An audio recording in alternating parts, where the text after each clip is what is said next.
Hello and thanks for joining us. In this week's programme, why 10 years after campaigns like this, highlighting the perils of double glazing, the security it offers could still cause a flame-filled nightmare in your home. We find out how the great Pavarotti made a dream come true for two Watchdog viewers, and we meet the socket phone customers who want to socket to BT over yet more controversial charges. But first, 7 out of 10 adults have money stashed away in a building society, a little nest egg, and thanks to high interest rates, a nice little earner. Or is it? Tonight we reveal how tens of thousands of you are almost certainly not earning what you thought you were earning. Why? Because some building societies, and indeed some banks, may be keeping you in the dark about what's happening to your account. Only last week, the Building Society Ombudsmen broke new ground by finding in favour of a nationwide customer who'd lost out because she hadn't been told about the falling interest rate on her account. Just one case in what some claim to be a multi-million-pound scam.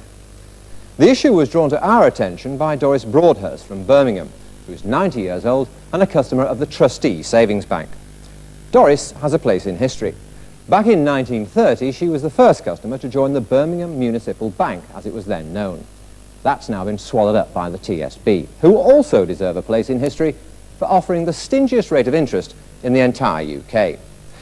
Doris's account didn't contain a fortune, just £224. But do you know how much it earned her after 6 years lying untouched in the TSB account?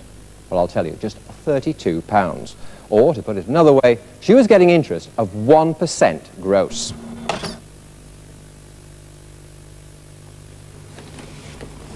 I knew it wasn't much, but I wanted it out. But I did expect a bit more than that I did get.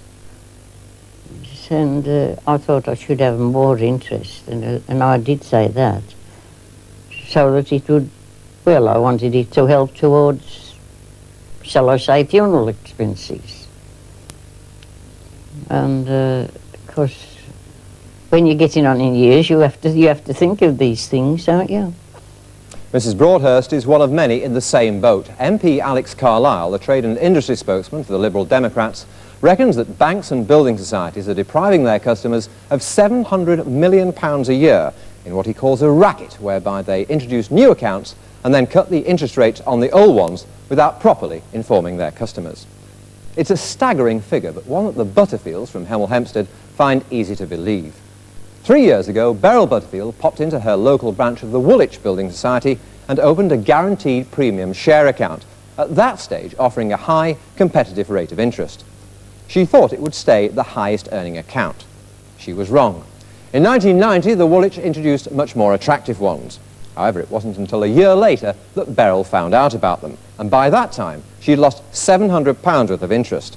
The Butterfields couldn't believe their ill luck.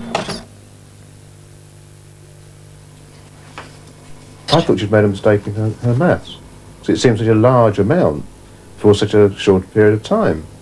But I couldn't believe it. We actually sat down and worked it all out on pencil and paper that it was right. I was very annoyed because this situation had happened to me with the same building society previously, and I'd asked at that time if I could be notified that should at any time I need to change the account. I go in on a monthly basis every month, and I feel that the cashiers, they recognise that the obsolete accounts that come along, and they should really have said to me, you need to shift this account, or would you like to shift this account, but it's never been offered. Banks and building societies are not legally obliged to tell customers about changes in their rates of interest, but critics of the present system, like Abbey National customer Rob Saunders, argue that they have a duty of care to their customers. Rob's had a 5-star account for 5 years.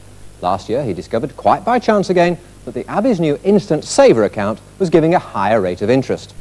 Now, he was lucky. He switched accounts immediately, but he's still angry that he had to find out the hard way. The first time I knew it was obsolete was from the list of interest rates. In fact, if you look at the interest rates, the top half, or the 2/3 of the list, is all the new ones, and at the bottom, in white, in very small print, is the old ones. I stand in the queue looking at other people, and I see their 5-star accounts, and I wish I had the guts to go to them and say, look, very loudly, look at the interest rates, look at your book, and let's see. But there's certainly, I can see no desire, or probably any pushing of anybody to say, look at your account and see it. Because what they're only showing around is the new accounts. Not showing the old accounts, fine, but they should be there. Every cashier, whenever they get a 5-star account across the desk, should be telling them, this is not the best account. Because I can't see any reason to stay in it. So why don't banks and building societies tell their customers that the nest eggs that they think are doing well will be better off in newer accounts? Well, obviously it's not in their interest to do so, but officially they say that it's just too expensive to let all their customers know individually. So they rely on newspaper ads or posters in their branches. But even assuming you had the time and the inclination to monitor all of the papers, all of the time, to make sure you weren't losing out, what good would it do you? There are rare exceptions, like this one from the Nationwide, but most ads only tell you about the new accounts. They don't tell you about the declining rates of the old ones. We asked the building societies for their reaction to our viewers' complaints. Doris Broadhurst, paid just £32 interest in 6 years, prompted this response from the TSB. In a move unique to the top UK banks, we will be writing to customers in March to provide them with a comprehensive list of our savings accounts. This will enable our customers to check that they have the account which best suits their needs. Good, and about time too. Let's hope it's clear about outdated accounts. So what about Mrs. Butterfield? What's the Woolwich got to offer her? If the Woolwich had written to all investors at every change in its accounts last year, it would have cost some £5 to £6 million. Such extra expense would lead to lower rates for investors and higher rates for borrowers. But no one's suggesting that they should write to all investors every time accounts change. What we and many of their customers would like them to do is write to just those whose rates of interest are no longer the best. As for Rob Sanders, the Abbey National told us, in April, the investment mailing will include details of investment rates for all savings accounts. great, but will they tell us in a no-nonsense way about accounts that are no longer competitive? Well, let's hope so. One other important development. The Nationwide, criticised last week by the Ombudsman, is considering compensating up to 100 customers angry at the way they were kept in the dark about their interest rates. And they promise that from now on they'll write to all customers whose interest rates are no longer as attractive as they once were. Good. And by the way, if you think that complainants have only themselves to blame for not keeping tabs on their accounts, you better include Lynn and me in your condemnation. Because the other week I discovered that our account with the Alliance and Leicester was no longer offering the 7 or 8% it once did. Instead, for the last year, we've been getting less than 4%. They've promised to investigate, and I look forward to their reply. In the meantime, if you feel you've been duped about interest rates by a bank or a building society, please drop us a line. Our address will be on your screen at the end of the programme. And please mark the envelope interest rates. Lynn. Now, here's a question for you. What's the difference between these two phones? Answer, absolutely nothing, unless you rent your phone from British Telecom, in which case this one is infinitely more expensive than this one. Millions of people in this country rent not just their lines from BT, but their actual phones too. You might not realise you rent yours. If you do, you're paying £17.86 a year for the privilege of renting this. What you might not realise, if you nipped into a shop and bought the identical model, it would cost you only a few pounds more, £29.95. So if you're renting, in less than 2 years, you've shelled out the price of buying a phone. And that's not all. You can get perfectly good basic phones in any high street for under £10, and they come with a year's guarantee. So if you've been renting one of these from British Telecom for the last 10 years, say, as John and I have, here's how many phones you could have bought instead. 17 of the things. Now let me tell you something else. You can only buy a phone if you have a socket connection, like this one, where you can unplug the old phone, old BT phone, and put in your new one. But what if you still have an old hardwire connection like this? Take Jane and Sidney Levy, who live in Mill Hill, North London. BT gave the Levys no choice at all. They have to rent a phone from them. If they want to save money and buy their own, they'll first have to pay nearly £30 for an engineer to convert the wiring from this to a socket one. A BT engineer, by the way. By law, they aren't even allowed to do it themselves or use anyone cheaper. Not surprisingly, the Levys and millions of other hardwire customers, many of them pensioners, object to paying. Oftel, the organisation which regulates the phone industry, has had dozens of complaints about this, and it's now pressing BT to give hardwire customers a rent reduction. So what's BT's view on all this? Well, they've been keeping pretty quiet about the phone rental for captive customers, worth £107 million every year. Up to now, that is.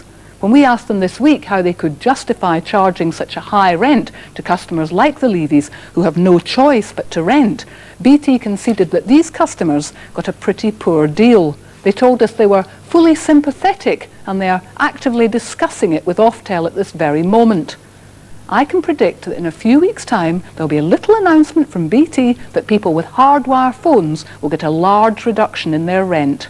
We'll keep you posted. And if you don't know whether you rent your phone or not, check your bill and do watch out.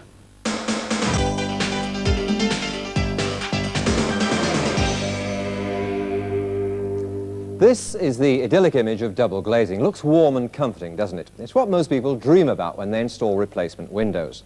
But have you thought about the risks? Lynn's discovered that, unlike this one, the design of some windows could be a death trap. Her report has CFAX subtitles on page 888 for reasons that will become very obvious. Dense freezing fog has formed there and pushing up into the Vale of York and down into... To keep the worst of the winter weather at bay, millions of homes in Britain now have replacement windows. Double glazing can keep in the heat, reduce fuel bills, and for some, give a greater sense of security. But what if there's a fire? All it might take, a carelessly discarded cigarette, and your investment in double glazing could be a terrible mistake. More lines in and off, more wind in and off.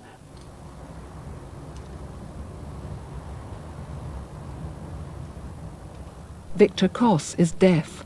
4 years ago he was a happily married man with a young wife Ellie, also deaf, and a lovely son William.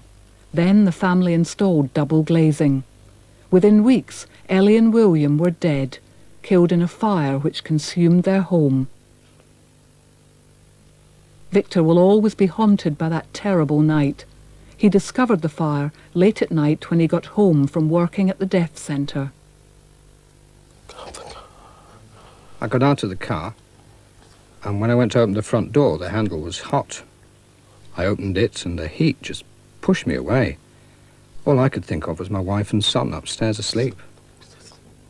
Victor went next door to call the fire brigade, but it was too late. His mother Mavis remembers his despair. Victor really was in such a shock that I don't think he knew where he was or what he was doing. It's all he could just think of was Ellie and William, and with his not being able to hear, he just got there screaming in his head all the time. The Koss family lived in a house like that with similar windows. There was a top ventilation bit, but the main window didn't open. Had their window opened, Ellie and William would have been able to drop onto the bay and so get down into the street. Instead, they were trapped inside. It was an extremely severe fire. The firemen had to break the double-glazed bedroom window with an axe.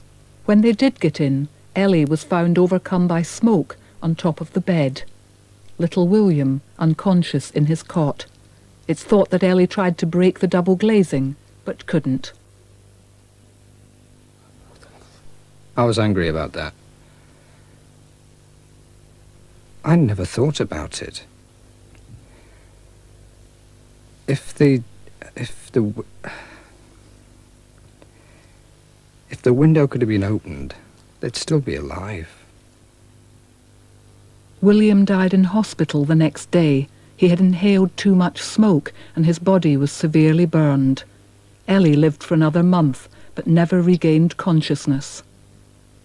I think it would be unimaginable, the fear, sheer fear and terror of not being able to even break the glass, not even a weak point in the glass that you could break, even to attract anybody. My thoughts that it would have been sheer terror for Ellie. William and Ellie were trapped in the upstairs bedroom. The fire had started downstairs, cutting off any escape through the front door. The The fire brigade were shocked that they'd died because they couldn't get out of the window. That's the situation really that causes us the most horror, where people, they think, improve their house by putting in that sort of glazing, small openable louvers perhaps at the top to let in some fresh air. But what they've really done is created a situation which they have endangered their families in.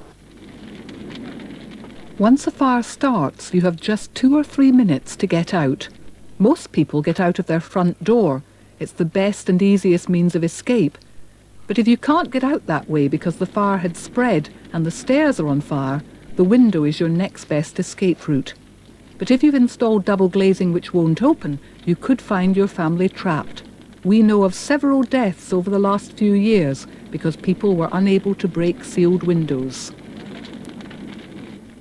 You might not believe that double glazing's difficult to break. I'm going to prove it, but first, the fire brigade has made me put on this lot because breaking windows can be a very dangerous thing to do. First, this is a single pane of glass. This is an ordinary chair. Look how easily that broke. Now, this is a double glazed replacement window, the sort you can't open. I'm going to try to break it. It didn't break. Now, if it doesn't break with a chair, here's something which it should break with, a metal hammer. It still didn't break with that. Now, the fire brigade tell me that the bottom right hand, bottom left hand's the best place to hit. I'm going to try it with this. Remember, I've only got 2 minutes to get out the house. It still didn't break. This is one of the few things which will break double glazed windows. A punch, but surely hardly any homes have one. Yet being able to break glass could be vital for someone, as it's the second most important way to get out. We're moving away from a situation where people had a secondary means of escape, and we're cutting it off. And if somebody did that in, say, a public building, say a hotel for something, and said we've cut off the secondary means of escape, then we would close it down as a fire service. So I think anybody who hasn't got a secondary means of escape available to them is in a very dangerous situation indeed. Hundreds of people are saved from fire every year by climbing out of their windows. So I was absolutely staggered to discover that the law doesn't require us to fit windows which we can actually escape out of in most houses. As a result, many thousands of our homes could be potential death traps right now if a survey that we've just conducted is anything to go by.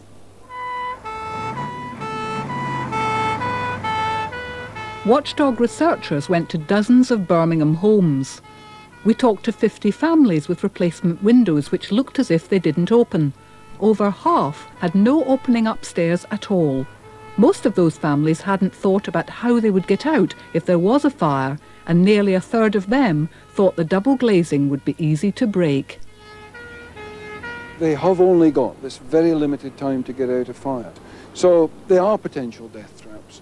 We do need to see a situation where we face up to the fact that within people's private houses these days the fire loading is high, and we do need to be able to provide the secondary means of escape through those windows.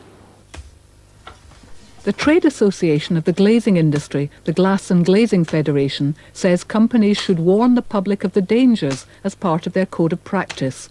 This recommends that its members will always draw the attention of potential customers to the absence of means of escape, and will have available in their product range opening replacement windows which will provide the means of escape. So, do sales reps give good warning? Watchdog put it to the test. We invited 7 salesmen from different companies who all said they were members of the Federation to quote on supplying sealed double-glazed units for upstairs bedrooms. We secretly filmed what happened next at a house in London.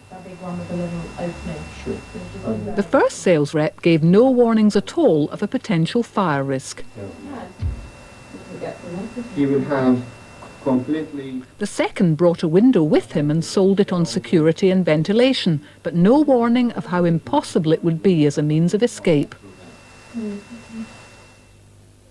The third rep said absolutely nothing about any fire dangers. And number 4 didn't raise any objections to the idea of no proper openings at all. Do you want no openers at all? Don't really think so. I mean, as long as we've got, you know, a ventilation up there. That's it.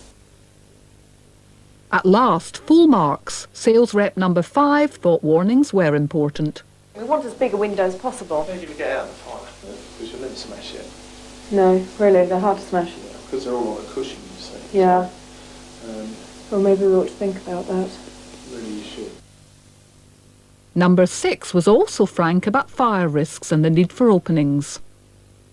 Number 7 said nothing during his sales spiel, then as an afterthought said he'd check the fire regulations. Only 3 out of 7 sales reps stuck to the code of practice. We put our findings to the Glass and Glazing Federation. We would like to thank Watchdog for bringing this to our attention, and we will remind all our members of the importance of warning customers about openable windows. The chance of a fire happening in your home is rare, but if you're thinking of replacing your windows with double glazing, think about getting windows which open. These also lock with a key. Then, if the worst does happen, your family can escape. Victor and his parents would love to turn back the clock and install safe windows. Sadly, that's not possible. All they want to do now is stop the same tragedy happening to someone else.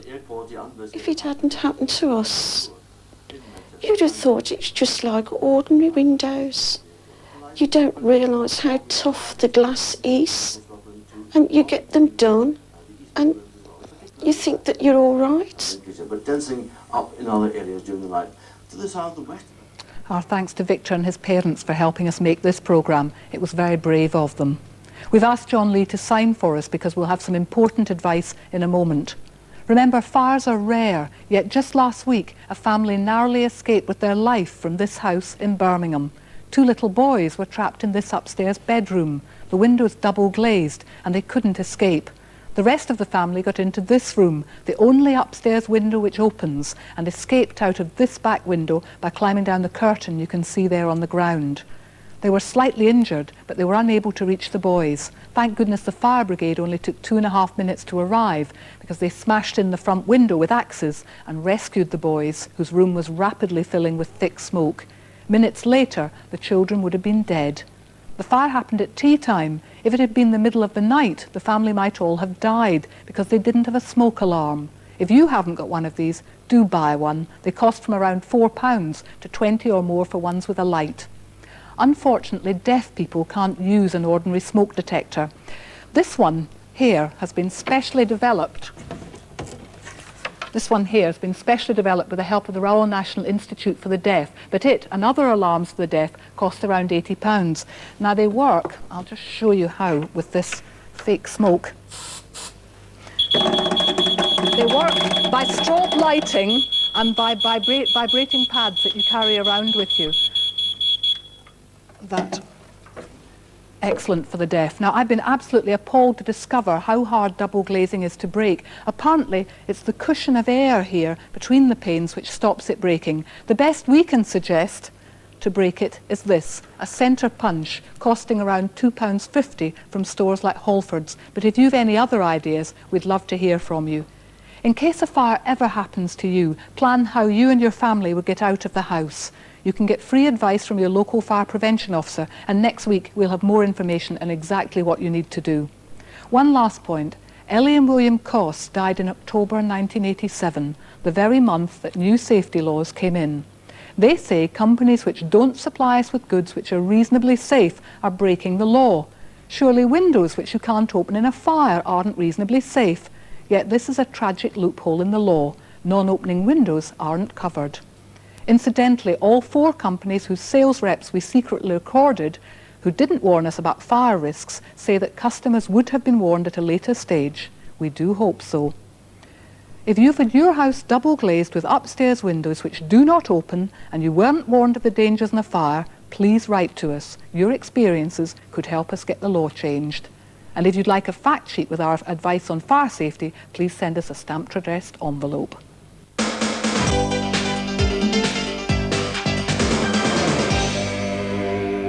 And now some good news involving this fella.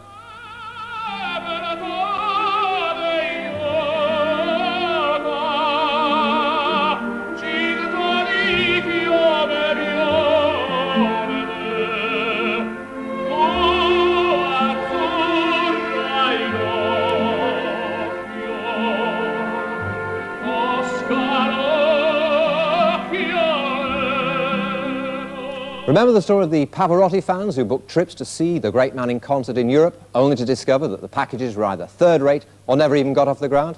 Well, among them was one couple with a special reason for wanting to see and hear one of the world's greatest tenors.